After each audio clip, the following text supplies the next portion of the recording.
Hello and welcome to another Tinto Flavour Friday where we have a look at a single country in Project Caesar, or EU5, and have a look at all the different flavour elements that will be going into it to make it a unique country that you will be able to enjoy and play when the game finally comes out.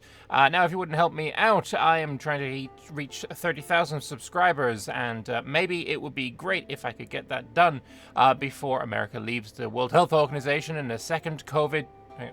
Sorry. Well, they already left? Well, really? What the... Yeah, anyway, give me the 30,000. That'd be cool. Anyway, moving on. Hello and welcome to the third installment of Tinto Flavour, the Happy Fridays, in which we look at the flavour content of the super secret Project Caesar. This week, we'll be travelling to the cold north, where the sovereign lord Republic of Veliki Novgorod lies beside Lake Ilmen.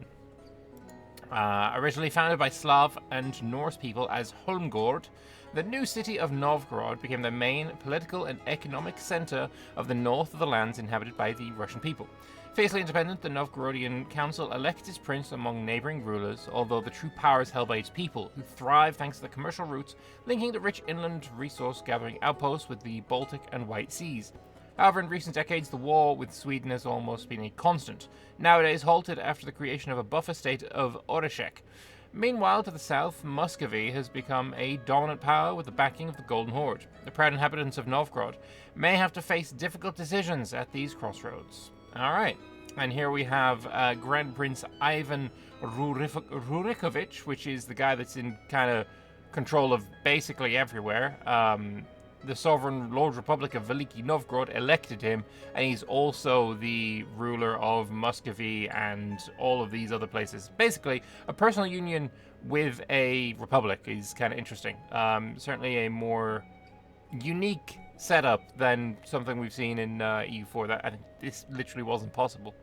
But anyway, here are the lands of Veliki Novgorod. Quite an expansive realm, though I believe it has less population than Muscovy, if I recall correctly. I may not recall correctly. That may just be something I made up. But you never know. I did not make it up. 792,000 versus 536,000. I did not make it up. This is the original Russia dev diary. We didn't get a updated map in the rework thread, so I don't know if this has changed since, but either way. So yeah, there we go. And the starting situation of Novgorod is under a PU, or I guess in a PU, with Muscovy, Vladimir, Suzdal, Kostroma, etc., etc. Pskov and Oreshek, the two first shown in the subject list, are vassals. The other subjects are pop-based, and we need some work to make them visible on the screen. Besides that, Muscovy and the other countries with a similar colour share a PU with Novgorod through their ruler Ivan the First. Alright, fair enough. Now, let's take a look at Novgorod itself. First thing is the country's government type, which is a republic. As per that, and Novgorod's main culture belonging to the Russian culture group, two different things get unlocked. The first is a major government reform, the veche, I don't know, republic. There are no modifiers impacting it, but it gives the nobles more power, more satisfaction.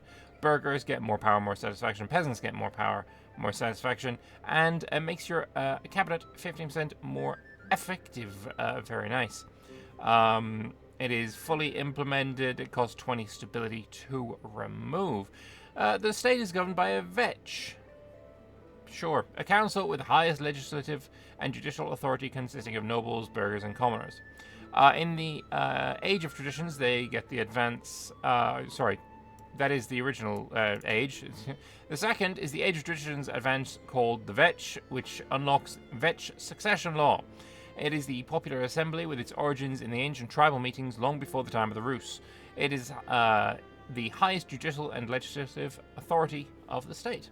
This in turn unlocks the veche selection, a succession law which allows your country to select a ruler among neighbouring countries.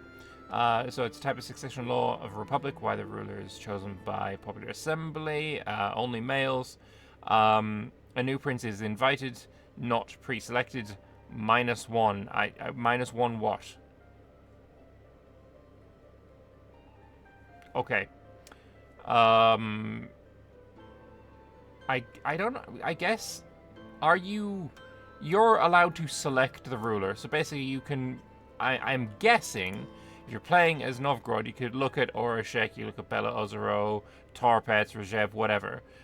You can look at them all and say, look, this guy is the best ruler. Can I invite him to be my ruler for the next however many years? That seems likely. That does seem likely that is how that works then. And -1 because you don't have a list of candidates. You are specifically going and choosing, right? Your country is selecting the ruler. So that's probably how that works, I would imagine. You might notice the estates are important and powerful in the governance of Novgorod. It's also reflected in the unique privileges it starts with 3 unique privileges for the nobility, called the Kormlenije, nailed that pronunciation, monthly progress to centralization, maximum taxes for the noble estate going down. The Kormlenije system functions as a mechanism to address the financial and material needs of the Russian nobility, establishing a financial dependency among the nobles. This dependency in turn plays a crucial role in securing their unwavering loyalty. They have the Ryad, which gives them more happiness but more power and more effectiveness of the cabinet. The Ryad is the given name to the contract signed between the boyars and the state. It protects the interests and powers of the boyars while also defining the responsibilities and rights of the prince. And finally, the Taisiatsky office, more loyalty, more power, more army tradition. Its military leaders selected from the boyars. While in many states their responsibilities lie mostly in commanding our soldiers, the Taisiatsky office in our state serves as an additional position to the representative of the commoners, as acting judges in the commercial court, and as supervisors to our fortifications. Alright, and then the burghers have one as well called Ivan's 100. Gives less crown power, more, trade maintenance goes down, that's good. More republican tradition, and I guess the burghers are getting more power as well. The heads of Ivan's 100, our local merchant guild, are permanent members of the Commerce Court of Novgorod and the ruling council of Novgorod's republic.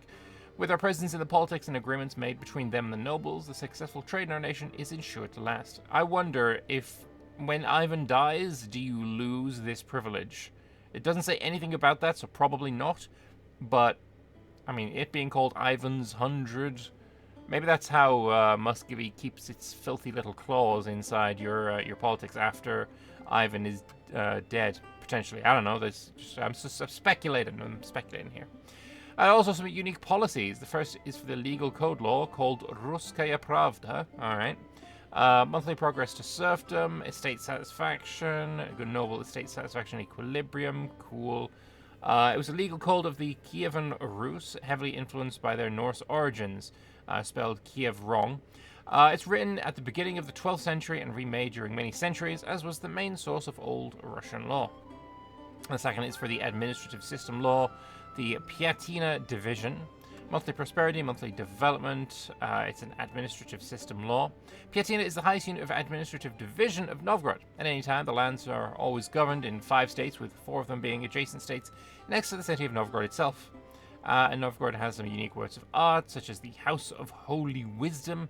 Cathedral of Holy Wisdom in Novgorod was built in the mid-11th century, one of the oldest Orthodox churches in Russia, commissioned by Prince Yaroslav the Wise Rurikovich, became a key religious and cultural center. Its construction symbolized the spread of Christianity in the Kievan Rus. Again, spell it correctly, please. Paradox.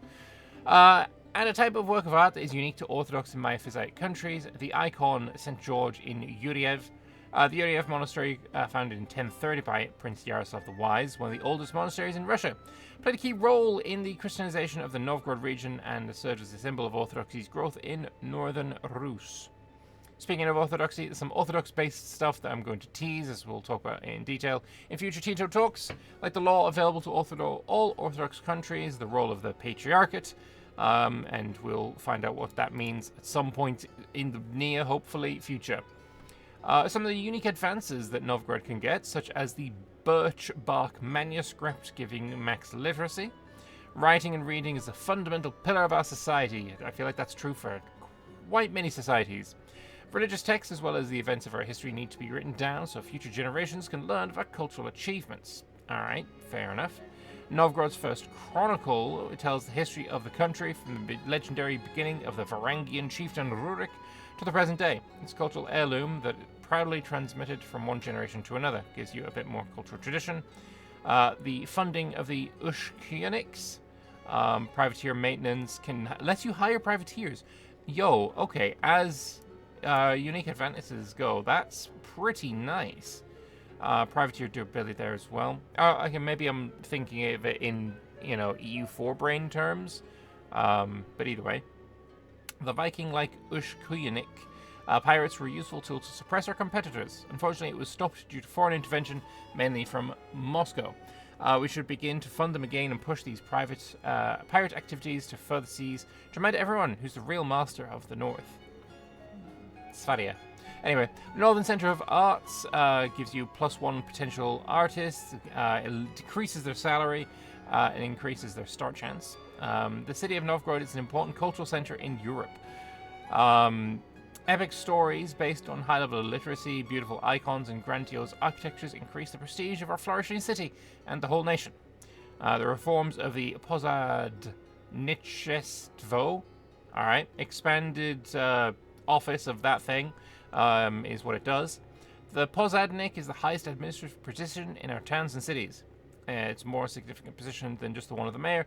As the city grows, so too do the responsibilities, influence, and number of Posadniks. Alright. And then finally we have the last one, unlocking more unique government reform. After it's been researched during the age of Renaissance, we get monthly progress to decentralization, set cabinet member costs -25%, and replacing them -25% as well. The office of Posadnik is an influential position in Novgorod. In order to avoid monopolies of power in the hands of only one man, the office needs to be expanded so that multiple members of the nobility can assume this position at the same time and keep each other in check. Alright. Some of the events that Novgorod may get. The first appears early in the campaign after an event that triggers to Sweden. Veliki Novgorod's reaction to the Swedish. They've come with a questionable demand. They want to hold a theological debate between Magnus Algotsson and one of our theologians to determine which of our confessions is right. The loser country having to convert to the other. Did that actually happen? That's kind of interesting. This demand is creating a heated debate among our patriarchs, with a diversity of opinions about how to respond to them. So you can forward them to debate with the Romans or accept the theological debate. Well, I feel like Novgorod did not switch to Catholicism, so I don't know how this... I mean, Sweden didn't convert to Orthodoxy either, so I don't know. Another one that may trigger early on is the Karelian Rebellion of 1338.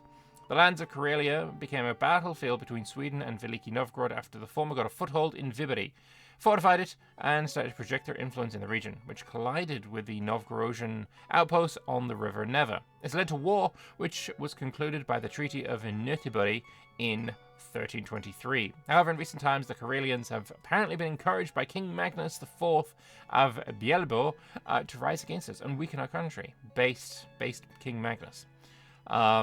Troublesome times are ahead. Let them unite with their people, of course. And then finally we have I don't know if it's finally, but we have the Cathedral of St. Sophia. It's an event you'll get to expand the Cathedral of St. Sophia with an option to start constructing a building on top of the work of art. The cathedral was also known as the House of Holy Wisdom in Novgorod. It's the spiritual center of our republic, a symbol of the city itself and even its ownership of land in our territory. In its many years, the cathedral has become subject to time itself and requires renovations. The patriarchs would be more than appeased if we invest in the renewal of the building, and if you support the renovation works, it costs you 100 ducats. Patriarchs gain satisfaction, and Novgorod gains a grand cathedral. Another event you can get after 1400 is the Sovet Gospod. Lords of the city of Novgorod are increasingly becoming the decision-making body of the Republic, creating an institution where the political debates take place. The Soviet Gospod, or the Council of Lords.